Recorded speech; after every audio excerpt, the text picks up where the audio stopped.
here's something about fat loss and a calorie deficit that I think a lot of people just don't understand. You have to be in a consistent deficit for it to work. And I think sometimes the issue is that people think about it on a day-to-day basis, not a week-to-week basis or a month-to-month basis. You need to think about it in terms of an average. So say, for example, your calorie target is 1,800 calories per day. Now, let's think about it in terms of a weekly average. In a 7-day period, in order for you to remain in a caloric deficit, you need to be eating 12,600 calories or less. And how did I come up with that number? That is 1,800 times 7. So you can be really good for 3 days out of the week. One day you hit your target of 1,800 calories. The next day you were at 1,500. The next day you were at 1,600. And you think you're doing really good. You're like, okay, I got this.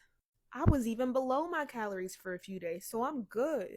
And then the remainder of the week, you are eating enough calories to throw yourself out of that weekly average. So over that 7-day period, if you ate 14,000 calories compared to the 12,600 you needed to be at, you are not in a deficit. Does not matter that you did a great job for 3 days out of the week. And you can do the same thing on a monthly basis.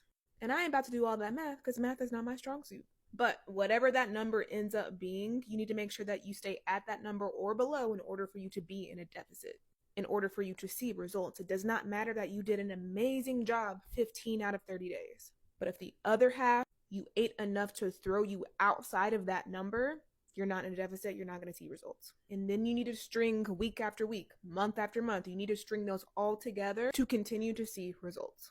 If you do a deficit in spurts here and there, you're not going to see progress.